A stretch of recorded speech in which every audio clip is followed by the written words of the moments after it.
afternoon. Bagong ligo tayo mga madi. At first time niya makikita ang aking buhok na bagong ligo. At the same time, ganito na siya kahaba mga madi. Hanggang dito na siya mga madi. Oh, papagupit na talaga ako. At yung buhok ko mga madi, makapal siya.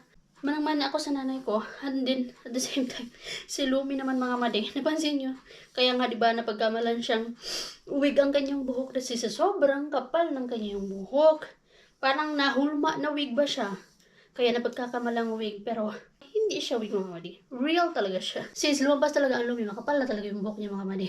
Try ko ipakita dito yung newborn buhok niya. Newborn hair niya. Nung 1 year old siya. And then, ngayong magto 2 years old siya. Try kong i-insert kasi one time ko lang siya mga madi na gupitan yung kanyang buhok. Do ang kanyang bangs siguro pang 4 times na this year. Kasi gugupitan ko na naman ulit yun mga madi kaya medyo mahaba na siya dito sa gabal na sa kanyang mata. Ganun kabilis umaba yung buhok ni Lumi. Same din sa akin mga madi. Sana nga lang straight yun eh. Pero I think kulot-kulot man natin sa akin. Yan mga madi. Yan yung totoong hair natin kaya hindi tayo naglulugay kasi bukod sa kapal na, hindi ba siya straight? Yan. Kaya lagi nakakulot ako. Kaya lagi na ako nakasintipid. O di kaya nakatali. Kaya yung buhok ko, marami ng uban mga madi. Kakatali ko yan kahit na bagong ligo ako, nagtatali ako agad mga madi. Sinong naniniwala dyan na kapag tinatali yung buhok na basa pa, yun, nag-ano siya, nakakaputi ng buhok ba? And I think isa din yun sa dahil ako bakit nabilis tumubo yung buhok ko. O yung mga madi, tignan niyo yung ating yung suklay. Na meron pa bang ganitong suklay sa ating mga madi? Galing to sa Pinas. Dinala ko talaga to. Pero anyway, mga madi, yung ginagawa ko pala ngayon ay nagdi-declutter ako ng mga damit ni Lumi. At the same time, nag-aayos kay sobrang kalat na ng lagayan ng mga damit ni Lumi. Kaya wala akong masyadong time. Kahit yung akin, ang kalat talaga. Kay Mr. lang yata yung drawer na medyo hindi ganun kakalat. Kaya di ba siya nagpapalit lagi ng damit. Hindi katulad sa atin ng mga babae. So, meron akong inano dito, nagtutupi ako mga madi. And then, tinatanggal ko yung mga ibibigay ko sa, donate ko siguro somewhere sa isang organization. And then, or sa ibang tao. And then, yung iba naman is try ko siyang ibenta. Pag hindi siya mabenta, idodonate ko din yun. Kung malapit lang kayo mga madi, sa inyo talaga ito mapupunta. Kaya lang, ang layo nyo eh. So, ito ngayon, ang sitwasyon is mga madi. Ito ang sitwasyon. So, ito mga damit lang to ni Lumi dito. So, ito yung first drawer niya. Ito, nilagay ko dito. Dito, nilagay ko yung mga, ano niya, pang lamig na susuotin. Yung mga pang warm clothes, jackets. And then, ito, I think hindi na yan yung ginagamit. Tapos, nandun pa sa ilalim. Hindi na yan ginagamit. Pag naka-time talaga ako, kailangan ko nang dalhin yan or kailangan ko na ipamigay yan. So, itong mga gloves dyan din yan kasi hindi pa yan siya magagamit. Basta nilagay ko dito yung mga things na hindi na ginagamit ni Lumi. Tapos, dito naman, ayos-ayos na natin to mga madi. Ang ganda ng ganitong organizer mga madi. At least, maganda siya tignan sa drawer. And nabili ko to sa IKEA. Itong mga madi. 1, 2, 3, 4, 5, 6. I think nakaset to. Ay, hindi. Dalawang set pala to. Maalala ko. Tapos yung iba nandito. Ayan. Medyo pakalat pa yan mga madi kasi hindi ko pa yan siya naumpisahan. Yung, I think, yung isa na malaki, tinanggal ko, nilagay ko dun sa hallway. Pero anyway, yan, hindi pa yan naumpisahan. At least dito naumpisahan ko na to. Magkaiba to mga madi. Dito is mga sleeveless na Lumi na ginagamit niya sa daycare. Tapos nandito yung mga pants niya, panglamig na, ginagamit niya din ngayon sa daycare. And then dito sa gitna is yung mga damit niya pang tulog. And then dito naman is mga pang upper lang na long sleeves din. Kasi ito na yung kailangan ngayon, long sleeves. So, ito, mayroon akong mga few lang dito na mga dresses na pang bahay. Din nandito yung mga pants ni Lumi. So, ganyan ako mag-organize. So, kulang pa yan. As you can see. Habang ang mag-ama ko mga madi ay nandun sa labas, naglaro sila. Kailangan ko talaga ng time for myself para maayos ko tong mga dapat ayusin dito. Kaya pag kung dito lang si Lumi, ay hindi ko siya magagawa. Yung mga made, natapos ko na yung pag-aayos ng mga damit ni Lumi. Yung mga damit lang ni Lumi pa. Tapos half nung sa akin. Pero hindi pa siya totally. Tapos siguro bukas na lang kasi free day ko pa din bukas. And marami pa akong time para gawin yun. And gugol ko siya mga made na matapos ko talaga siya tomorrow. Or di kaya sa Monday. Para bagong alalahanin na naman. Pag natapos na siya, bagong alalahanin na naman, bagong mga tupiin na naman yung kailangan ilagay sa mga lagayan. Kung matapos sa ginagawa ko, tinry kong mag-nap. Pero wala talaga madi. Hindi talaga ako makapag-nap. Ayaw talaga sa akin ng tulog. Ang ganda pa naman sana kasi ang tagal nila ni Mr. sa labas ba. Almost 2 hours din sila sa labas na naglaro. Dito sila sa may Yuki Puesto. Dito yung Riverside Park ba, dyan sila pumunta. Hindi pumunta sila ng shop, hindi umuwi na ng bahay. Tingnan nyo mga madi. Tingnan nyo yung mga beer cans natin.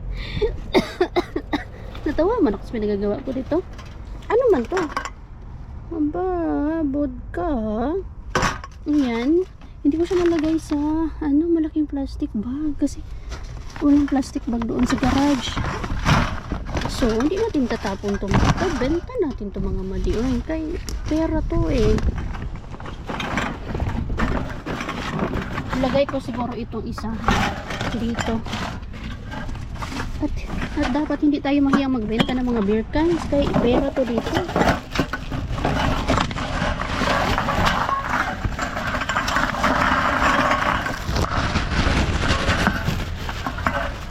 Hindi yan tinatapon. Pinupulot nga natin yan eh, para makabenta tayo, magpapera tayo eh. So ayan, dalawang ganito. Ayan. Siguro isang isang malaking garbage bag ko mga madi. Kung nilagay ko to sa garbage bag. Bahala kayo dyan. Basta ako magbibenta ako ng beer cans. Hindi ako nahiya oy. Ganda-ganda ng outfit natin. Tapos magbibenta lang pala tayo ng beer cans. Ay, wala tayong pakialam dyan. Basta importante kikita tayo. Walang hiya-hiya dito. Basta magkaroon, kumita ng pera. Fights. Dito na ako sa Prisma. Para isang buhusan lang. At the same time, tingin ako ng mga pwedeng iregalo kay Lumi. I-click natin ito aba. Tapos, ilagay natin dito.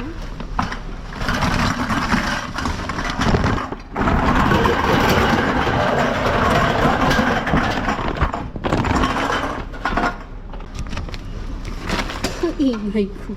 Tapos, Aloyta. Close. Ganyan. Tingnan natin madi. Magkano kaya?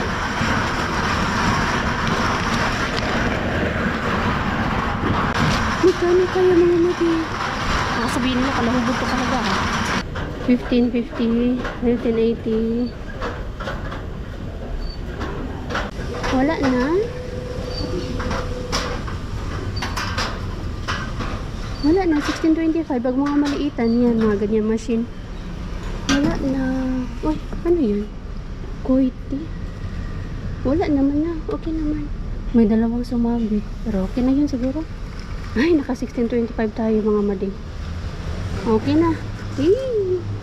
So, ito, babayad natin ito mga mading. Or kukunin natin ito in cash.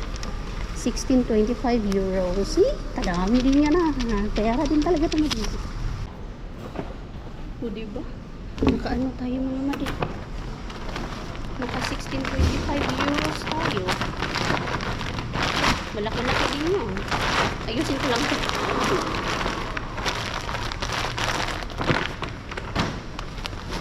Ayan, pag wala akong mabili madi. Pag wala akong makita, mahanap.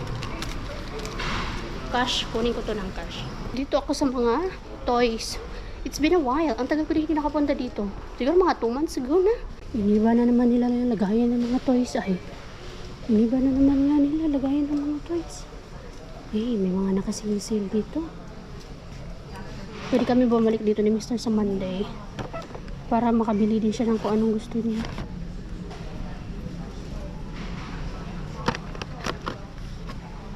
Dapat suitable for Lumi's age. 2 years old.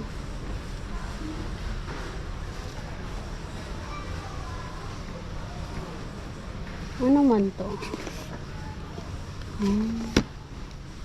Hirap naman maghanap ng mga ireregalo. Agoy, mga madi. Wala akong natawas. Wala akong na bili. Kasi wala palang walang tawas. Hindi ko alam kung bakit wala. Alam ko talaga mayroon dun dati. Or baka namalikmata lang ako. Or di kaya sa City Market yun. Kaya magtitiis tayo sa singaw natin. Ito na pala mga madi ang signs na autumn na. Ayan, mga dahon-dahon nagkalaglagan na. At yung mga leaves ng trees nagdilaw na. Oh, parang yung sunog style na ba siya? Aba, ay nag-holding hands yung aming caretaker. Hala!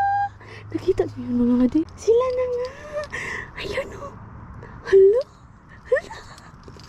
Sila na nga. Ayun o. Nag-holding hands silang dalawa. Naglalakad ng aso. Hala!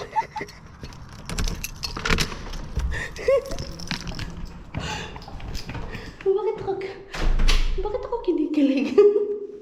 Nag-holding hands. Oh my God, sila na nga. Confirm. Ang chismis.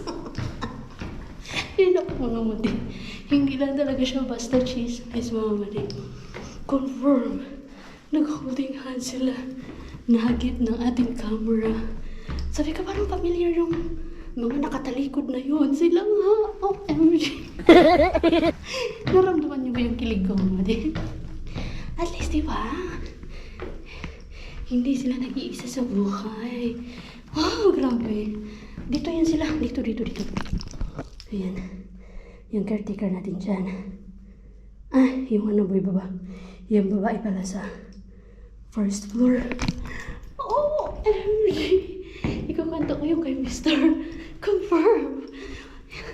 At hindi na namin nakikita lagi yung caretaker namin dyan sa baba. Yung halos nandiyan sa baba kasi nababoring siya sa loob ng bahay. Ngayon, bihira mo na siyang makikita mga madi na nasa labas. I'm pretty sure sa winter din. At least, diba? I'm so happy for them kasi yung caretaker namin, hindi na siya malungkot. Ano kaya say ng kanyang anak? Ano kaya say ng kanyang anak-anakan? Saan yung mag-ama ko? Ay! Takbo! Takbo agad ikaw? So pretty naman talaga. Oy, yan. Bless mama. God bless. Easy. Did you know?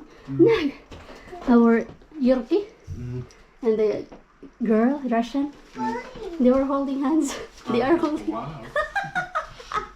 They're holding hands while walking with the dog. Wow. See, I told you they have a relationship. Ilman kanssa juurikin jokkaa koko ajan enää tossa pihalla. Ayun, kakasabi ko lang din na at least hindi na namin siya makikita. Yung kapitbahay namin, yung caretaker namin dyan sa baba lagi, everyday. Ngayon, hindi na. You just have to be careful. Na ano siya ng bike. It's okay. Next time you have to be careful. Yeah? It's okay. Ginaganyan namin yan si Lumi. Yung, hindi yung pag may nangyari sa kanya, nadadapa, kargahin agad, kay hindi siya matututo sa buhay. Kailangan, i-ano mo lang siya na, okay lang yan. Madapa. Tumama. Masaktan, okay lang yan. That's normal. Look, I have something for you here. Look. What? Ay, mga madi. Yung ating ano pala. Yung ating mga buti-buti. Ito ang kapalit. Ang grocery. Diba? Pero hindi lahat mga madi. Okay, yung nabili ko talaga. Wait lang po. Oh, here. I'll give you some cracker. You want morot? I'll give you morot. Morot. This is your favorite. Naubos na kasi ito eh. Ito yung cereal niya. Supposedly, dapat may ano to. Don't sit like a frog. Sit like a lady.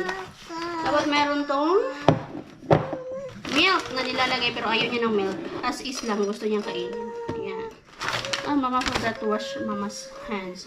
See properly like this. Oh.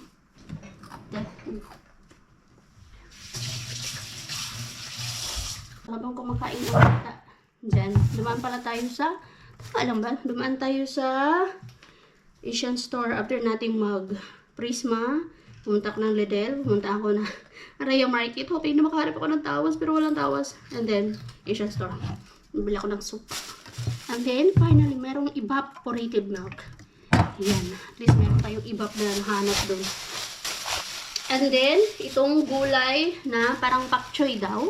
Alam niyo na, gulay is life sa atin. Gulay is life sa atin. Yes, and 1 euro lang to. Kaya ginrab ko na. Yes, my love. Gulay is life, di ba? That's right. Ay, hindi ko pwede ipakita yung nabili ko sa ano natin. Yung sa bote, mga madi. Ano yung nabili ko doon sa bote na, di ba, 16.25 yun? Kasi nandito si madam. Pero yung isa pwede ko siyang ibigay sa kanya. That's ano na, vegetables. Yung kinain nito kanina, mga madi, ay nagluto ako kahapon ng chicken na kinamatisang chicken na may sayote and then spinach. Ang sarap, mga madi. Madali lang siya gawin. Ano mo lang siya. Ay, thank you. Isote mo lang yung sibuyas, and kamatis. Dapat yung kamatis durog na durog bago mo ilagay yung chicken. And then after ng chicken, lagyan mo ng no, that's yours. Patis. And then, of course, salt. Saka mo lagyan ng tubig. Iwan ko, basta ganyan ako magluto, mga madi. Talagang ginigisa ko muna lahat ng mga ingredients bago ko nilalagyan ng tubig. Kaya, masarap ang ating luto lagi. Bumili ako ng Chinese cabbage. Avocado is life. And then, juice. Apple juice. Bili ako sa apple juice. Yan yung dahilan kung bakit din na bumalik yung ating gas stove. And then, crackers for lumigo. Yan. So, mga made, ito talaga yung nabili ko sa bote natin. Ang kapalit ng bote-bote na binenta natin ay mga laruan ni Lumi and food ni Lumi. Itong food na to, cereal na to, and then, dalawang laruan. Ay, di ko pwede pakita kasi baka laruin niya. Pero actually, pwede niya na itong gamitin. Itong laruan na to. 2 euros lang to. From 10 euros, naging 2 euros na lang. 3 euros pa lang. Yung parang, doctor. Di ko alam kung magiging interesado si Lumi dito. Kasi napansin ko si Lumi, kahit sa mga dolls, hindi siya interesado sa mga dolls. Yung mga pambabae, di ba? Usually pag mga babae, mga dolls. Basta mga pambabae something, hindi siya mahilig sa ganun. Mas more on, parang ako, mahilig siya sa mga likot, mag-screw, maggunting. I think, ayan, may gunting pala siya. Pero yung mga nurse, yung mga ganyan, wala siya, hindi siya mahilig. Pero, this is a toy. Look, there's a scissor. Not a real one. Saan ko naman ito ibibigay sa'yo? You want this one? You wanna try this? Wait. And then, meron pang isa, mga madi, pero hindi ko pwede ipakita. Laruan. Wait. Asan na yung gunting? Parang interesado si Lumi. Wait lang po. Wait lang. Mama, stop. Where's the scissor, anak? Wait lang. May mga scissor na.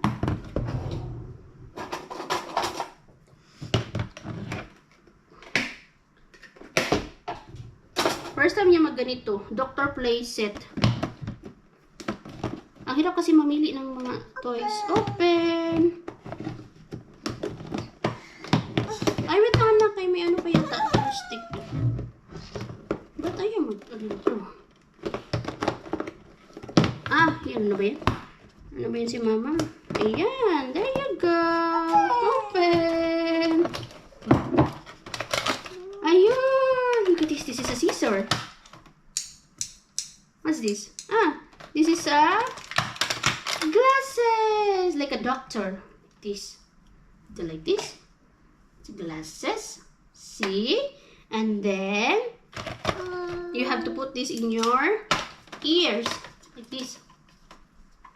You pretend they're a doctor. And then you do like this. You have to check mama's heartbeat. Tick, tick, tick, tick. Tick, tick. A doctor is a helper to make sure you're healthy and growing. Heart, tummy. Tama ba yung kanta ko? Alam ko may kanta si Miss Rachel eh. Or mas interesado ka lang dyan sa glasses na yan. Wow, this is a scissor. See? Scissor. Yeah, not a real one because you're not allowed to have a real one. Like this, oh. You do like this. Like this. Ay, mas interesado siya sa glasses.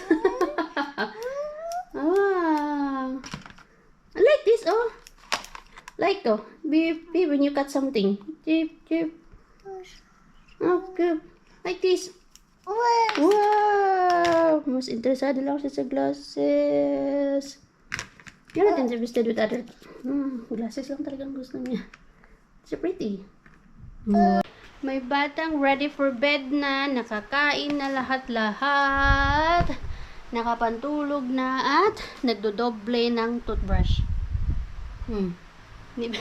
Nagtutoothbrush na dito sa bed. Toothbrushan ko na po yan siya mga madikay. Nagtutoothbrush siya early in the morning. Like pagising namin. Pag pumunta kami ng CR, pag nagpipi ako, pupunta rin yan siya doon. Tapos magsasabi siya na teeth. Brush daw siya ng teeth. Pero, ang ginagawa lang pala, hindi siya nagbabrush ng teeth. Kinakain niya lang yung toothpaste. O, diba?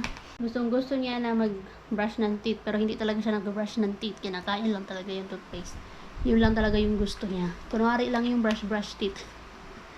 Are you done na? All done? All done na ikaw na? Nakapang-ano na naman siya, nakapantulog na. Nakapantulog na din ako mga madi. Hindi na siya mainit, malamig na siya. So, back to mga PJs. Dede, what will you say? You ask nicely. I want Dede, please, Mommy. Mommy na yung tawag niya. Minsan IT. Actually, ate. Yun yung ano niya. Pero naturuan na siya ng IT or mama. Tapos minsan, Mommy! Mommy! Hindi ko alam kung saan niya natutunan yung Mommy! Alam ko na. Kay Nico siguro. Narinig niya kay Kuya Nico niya. You wanna say bye-bye friends first? Bye-bye. Bye-bye. Bye-bye. I'll See you again. see Bob.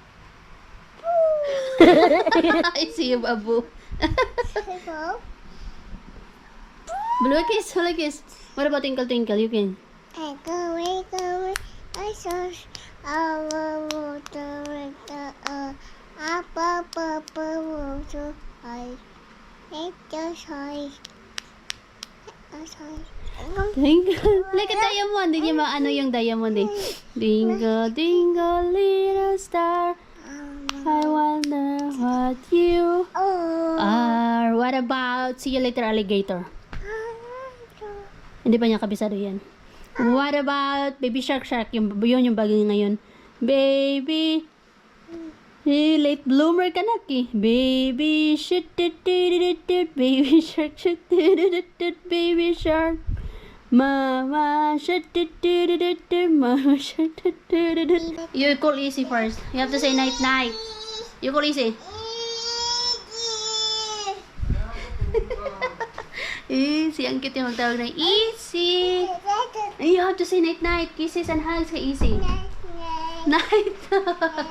Night, kanaka hak. Hugs and kisses first ka easy. Hugs and kisses. Ayaw niyo magpahag.